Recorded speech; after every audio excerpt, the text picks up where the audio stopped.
Très chers amis, comme d'habitude, campagne Nanga Ezali pour pousser l'autorité Nabiso va prendre en compte l'environnement où il faut vivre. Il faut que l'environnement il y a bien. Nos enfants doivent grandir dans un environnement où ils vont reproduire en haut et puis ça la sous mieux que le Kabiso. Les produits de ce que vous voyez là, ils produits à penser et à réflexion. Ces gens ici ont réfléchi, ils se sont dit non, tout Bomisambo Cannabiso. Tout ça verdure. C'est très très important. Tout ça banzelate, tout ça panneau, il y a signalisation de tout ça peut banzete na ba fleur. De telle sorte que batodo vivre awa. Ils vont vivre dans l'environnement qui toque. Ah, on est dans la Salford. Ils allient une partie à Manchester. Admirez ce que vous voyez, mes frères et sœurs. Je répète, ce n'est pas impossible chez nous. Nous pouvons avoir des routes couvertes des arbres de gauche à droite, Kakaboué. Parce que nous avons des arbres chez nous. Tous les bandits panabiso, tu peux utiliser un pour embellir les quartiers, les communes, les avenues. Les arrêtés bandits font la Zamba. Zamba pesibiso en haut, tu peux utiliser de manière mususu. Nous avons des arbres tout ça là en haut, Bamakala, Mabaya, tout kaka. Mais nous pouvons aussi faire de sorte que bandits Zamba pesibiso et embellir. Et c'est comme ça que Fandaka. Donc, environnement, ils ont attiré fraîcheur, ils ont attiré Bandeke. Vous sentez que bon, dans la place, moi, je tongo, à la midi, makasi. Moi, ils ont makasi, moi, qui sont là. Mais, bandité, ils ont boé. Et vous savez, moi, ombrage. Et vous savez, moi, ombrage, moi, vous faites la quartier d'Abino. Ils ont ça là qui toque quoi en fait. Et si nous commençons à faire ceci, même les étrangers qui viennent chez nous, qui sont africains, pour comment il y a moi belé, ils vont vous dire que non. Ils vont commencer à dire aux gens non, Congo, en tout cas, tu utiliser banditi na bango vraiment qui toko, c'est très beau là-bas. Quartier est couvert des arbres, pelouse, fleurs. Donc, c'est quelque chose que nous pouvons faire en tant qu'humains. Je le répète parce que nous sommes des humains. Et en tant qu'humains, nous pouvons faire des choses comme humains. Je crois ici, on va tourner le film. Hein? Donc, il y a un crew à film, on va tourner le film quelque part. On va un reportage. Alors, je disais que nous pouvons nous faire plaisir. Bandité za biso to ko so mangote que to so bandité na Chine, to so bandité na poto qu'il faut importer non.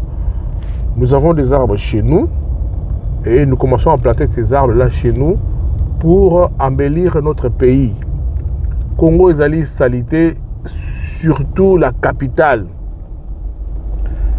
Surtout capitale, donc n'avez comment on décrire en haut. Il est trop sale.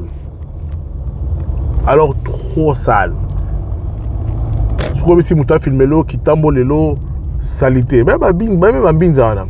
C'est comme si tu as filmé l'eau limité aujourd'hui. Je me rappelle quand on était encore trop jeune, dans la 7e rue, on a dans la 7e rue, on a terrain basket de la Ghana.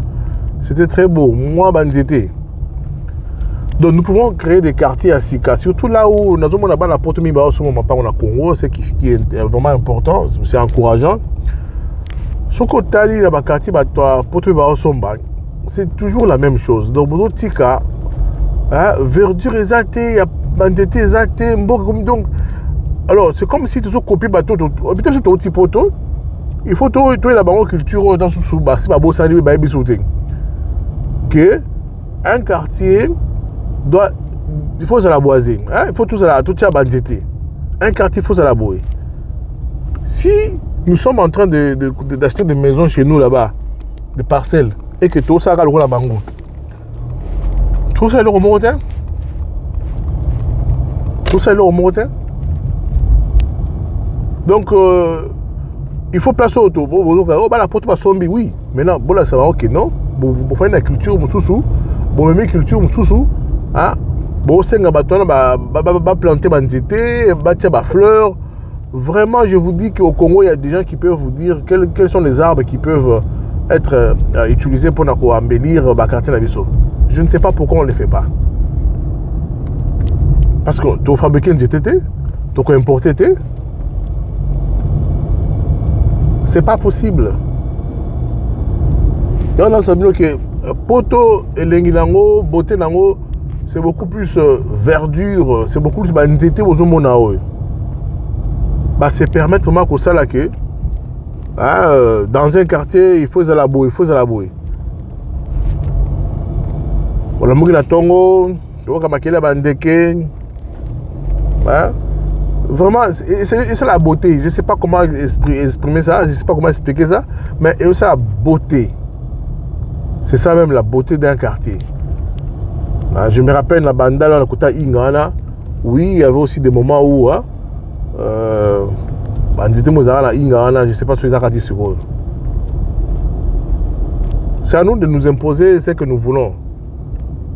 C'est vraiment un biseau quoi. Donc nous imposons quand on a banda, quand on a quartier, c'est bien, quand on a bandila, c'est bien. Mais il faut qu'il y ait la nature, il faut qu'il y ait la part de la nature.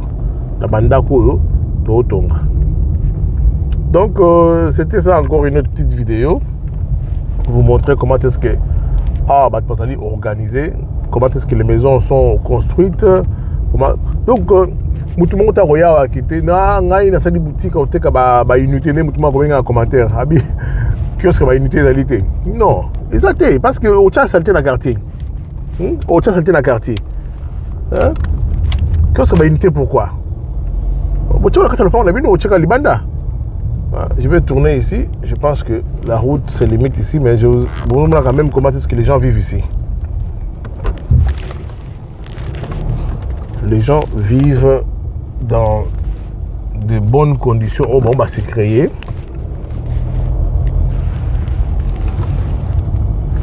Tant on a bazobo tama, bah on a normal qu'on a ba fleur dans le parc. Bah on a normal qu'on a banditi dans le quartier. Les arbres, les fleurs, c'est mon combat. Campagne dans le Congo, Angola.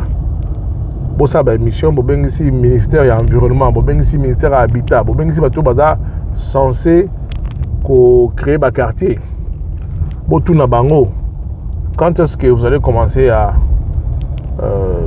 urbaniser d'abord, c'est un problème, lotir, c'est un problème, mais bon, tirer tout un quartier, ok.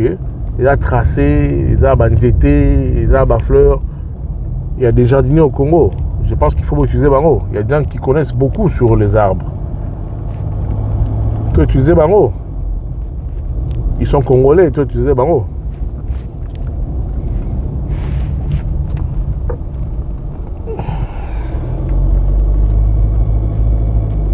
Ah ouais, tu as bar n'engeni.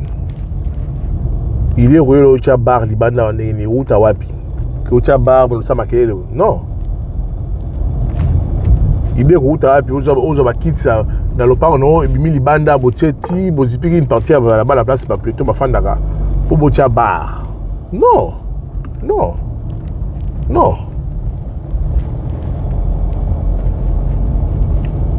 donc chers amis vraiment nous pouvons créer un environnement chez nous. Nous pouvons vraiment créer un environnement pareil. Je m'excuse beaucoup pour le soleil qui est juste devant. Mais je vais fuir ça de sorte que mon avis parce que la caméra, c'est pas une bonne chose. Dites-moi un peu, ce qui nous dans la condition à boire, dans le quartier, même qu'on réfléchit comme malade. Comparé à Moutafan dans le quartier, Moutafan passe à les voisins à Salibar. En face, il y a l'église qui est dans Banda. Maquiller les bars, maquiller l'église. Vraiment, est-ce que tout ça attend qu'on réfléchisse, madame? Quand est-ce qu'on s'est à table au compte de la chambre, on s'est étude sur un dossier, ou produire, idée à penser de sorte que on proposer au moins un cycle. Tu n'as pas ce temps-là parce que tu es tout le temps dans le bruit. C'est pas normal. Si vous ne me croyez pas, vous me dites que au moins sérieux dans un bar. Parce que c'est du bruit en fait. Il y a un autre que ces gens ici, s'ils viennent en Afrique, au Congo, bah, ils ça va faire. Afin de awa. Tant que ça va faire, na ozo la sécurité pour le baka français malamu. Azomo na yo vraiment mutazamba. Parce que autant là qui boza mboka moko zali na ba richesse belé, boza béni na ba nzete, je pense qu'au Congo il y a même ba sorte va faire pour ça pototé. Mais bozo tu en côté.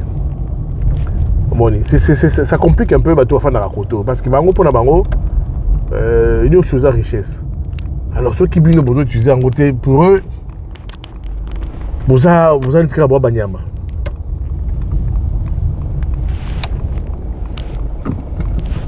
Pour eux boire dire boire banyama. Ils peuvent pas comprendre. Ils peuvent pas comprendre que vous avez la bandité, vous avez la fleur, mais pour des raisons obscures, vous utilisez en côté. Voilà. Donc, habitant en Afrique, au fond de la Kine, comment est-ce que Badoussou a fait Dakar? Et puis, sachez que ici, il y a des avenues, ici, il y a des avenues aussi sous Kakada. C'est-à-dire que l'avenue côté mais la sous est sous qui n'en on peut aussi créer des avenues pareilles. Il y a des avenues sous le la balabala.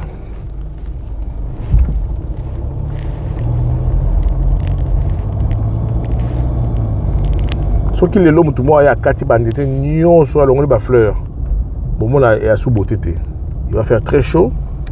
Et bon, on a quitté côté quoi. Et puis, bon, on est quand même salué la courtoisie routière.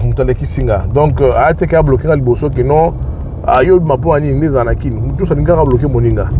Non, tu laisses passer l'autre de sorte que la circulation est fluide. Oh, on peut absolument tout le monde en embouteillage. Mais les gens avancent. Les gens avancent. Voilà ce que nous voulons pour le Congo. Et Banzele Zala, ça permet aussi aux gens qui ont des vélos. Ça permet aux gens qui ont des vélos, ça vélo à l'aise. C'est aussi bien pour la santé. Bandité, poussière exatée. Vraiment, c'est ça mon combat. C'est ça mon combat.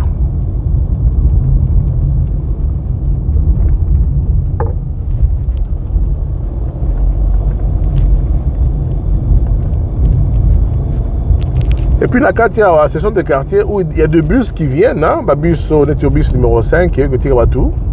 Et au Tirabatu, et la ligne au monde, il sera 30 ans, 40 ans, même bus, même numéro à bus.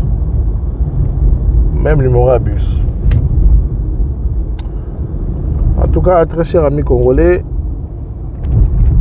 vous allez comprendre la vidéo de notre Mikolo, des fois c'est juste pour encourager les gens. Hein?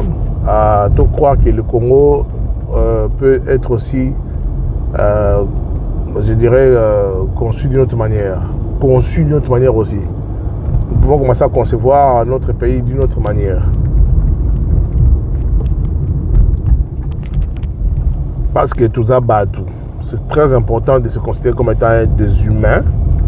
Autour créer un environnement, il y a qui toque, autour vendre des bus, les Congolais, autour c'est pénanango. Nous ne pouvons pas continuer à vivre dans les désordres. L'intelligence, on nous explique, on nous dit que l'intelligence, c'est la capacité de trouver des solutions à des problèmes. C'est ça qu'on appelle l'intelligence. Et on a une différence de Banyama. Alors si nous n'arrivons pas à trouver des solutions pour nous-mêmes, même pour l'environnement seulement, c'est-à-dire que nous sommes encore à l'étape Banyama.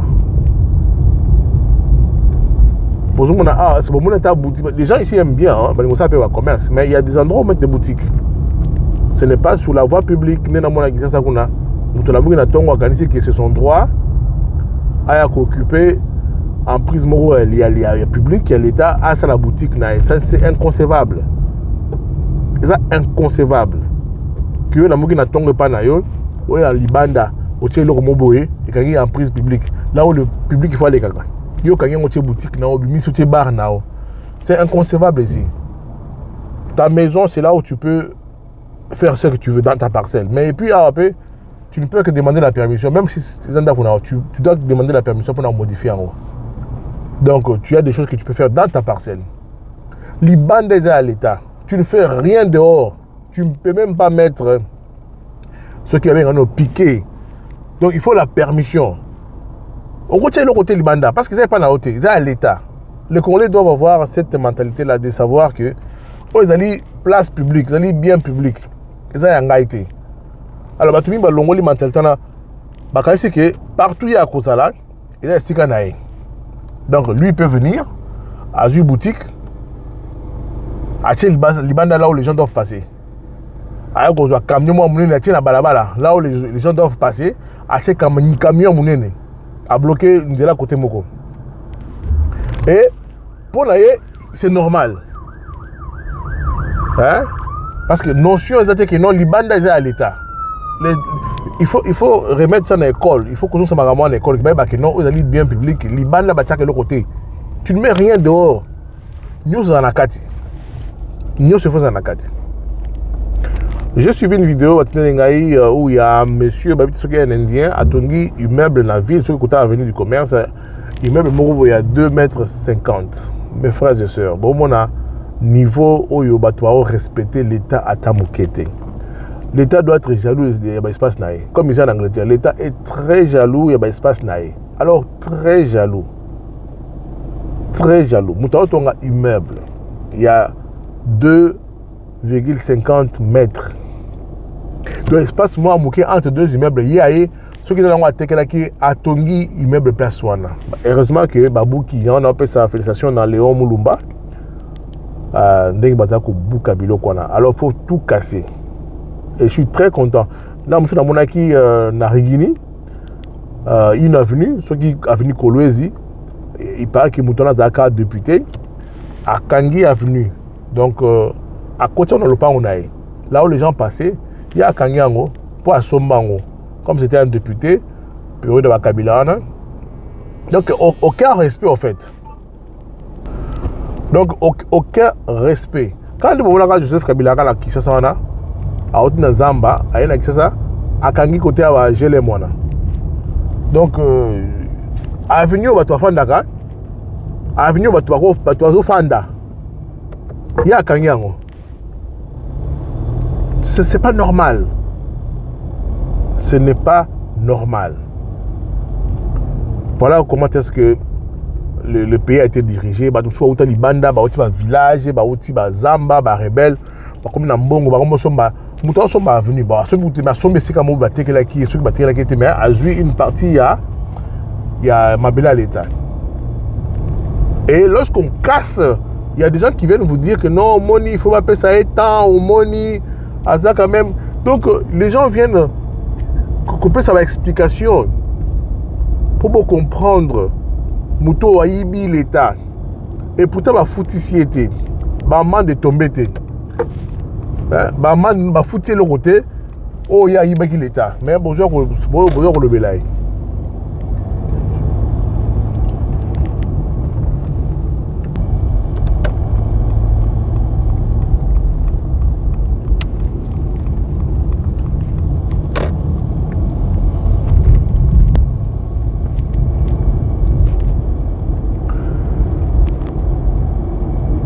Il faut que je précise quelque chose. Il y a aussi des quartiers, Mingité, au peut banditer dans Mingité. Donc, Mingité. Mais ils ont quand même, même sur la pelouse, tout ça. Mais il y a aussi des quartiers où banditer dans Mingité parce que la manière dont on construit Banda Kouana, ils ont permis de bâtir banditer. Mais cela n'est pas notre exemple à suivre, quoi. Nous devons suivre Oza Kitoko, il y a bien. Là où ils ont mis des arbres pour embellir le quartier, l'avenue. Tout là, d'exemple ou quoi. Puisque nous avons des arbres plus que Bango, je ne vois pas pourquoi Togo ça la route, quoi. Alors, je disais que Bazo Boukabandako est Tongami illégalement. Je suis très content. Nazo Betela Daniel Bumba, le gouverneur Maboko. Nazo Betela le ministre provincial Léon Moulumba Maboko. Ils doivent continuer.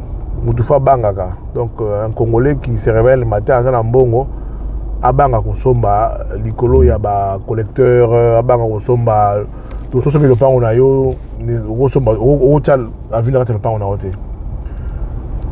a vu Bandako, j'ai regardé la vidéo, à côté, une grande partie à venir dans le pain on a eu. Heureusement que Babou qui a. Donc cette conception-là de se croire tout permis, il faut être élongé à la moutabatu. D'abord, la c'est que non, je peux aujourd'hui me réveiller un matin, dans une boutique, dans une unité, là, tu vas aller à l'État. Non, ça doit s'arrêter.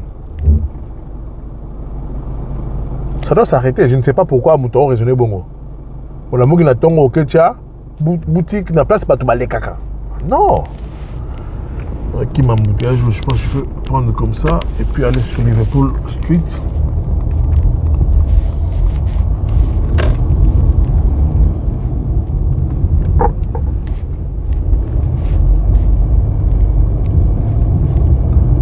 Donc, Bab continue que Bouka, casser toutes ces histoires-là, Bouka en gros.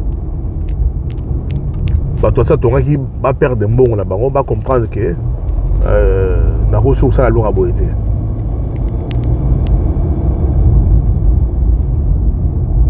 Et puis, il faut quand même qu'il y ait des procès sur bateau, parce qu'il ne faut pas quand même envoyer ça parce qu'en libre, quoi, c'est-à-dire que dès qu'il le prend à l'État, en prise à l'État, c'est pas qu'il bongo, mais Moutazali a subir punition, ça a Moutasombaki. Moi, je pense qu'il faut qu'il y ait une manière de Kangabatouana au bongo. Donc, vous avez un combo na ebolukae. Comme ça, la peur s'installe à tous les niveaux, du vendeur à l'acheteur. Parce que aujourd'hui, la manière dont on a les Congolais, même ceux qui nous soient yé, à une idée côté qu'à place Moroboué, aux alliés interdits, Moutokosomba. Le nombre de Congolais à mauvaise qualité dans la Congo, même si on va bouca les lots. Vous allez voir que vous allez voir des Congolais sortir de l'argent à Somba sous ces Karana. Même si on Boukaki. Même là, on a déjà cassé. Nous sommes une idée que nous sommes sous place. Quoi qu'il y a un spécial lié à Boukati.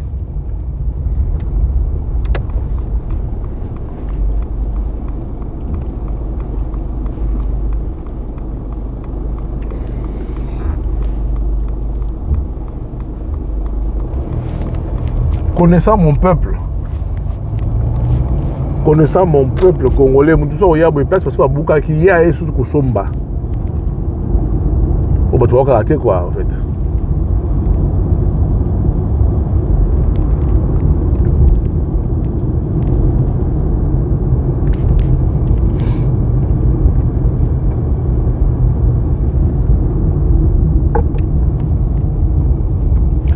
Alors, pour l'information, l'État a Tongi Bandako Awa. Ces maisons ici sont construites avec des briques rouges. Et selon ma information dans Zanango, Ndako Moko a 3 chambres, il y aura 25 à 30 000 briques. Il y a des briques moi en Mickey. On a palette, donc on a une box, mais je vois. On est dans la palette, briques, parce que on a chassé. Et ça a une affaire à 240 briques par palette.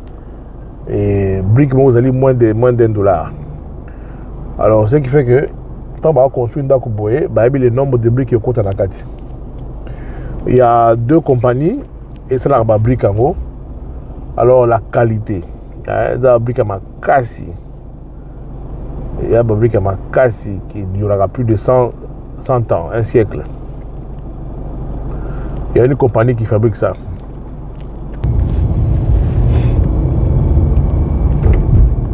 Et là, que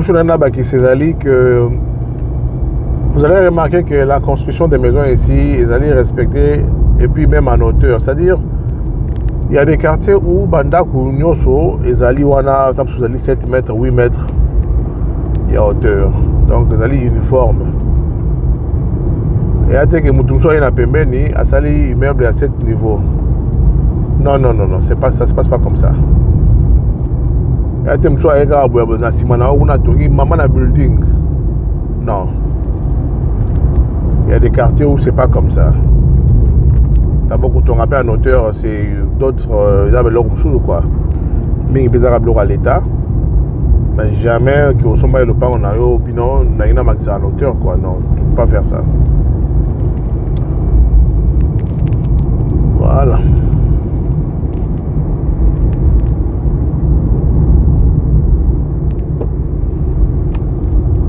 Donc pensons à faire des émissions pareilles, encourager Batou. Voilà, bah kanisa que Congo et que ça va pas autrement. Toko bandram sous na ba blolo la ba école, ba bureau à l'état, ba commune wana, kocha ba nzete, kocha ba fleur. Peut-être que ça la vague moi pas donc copier quoi. Voilà la vidéo de ce jour d'aujourd'hui. Bye bye.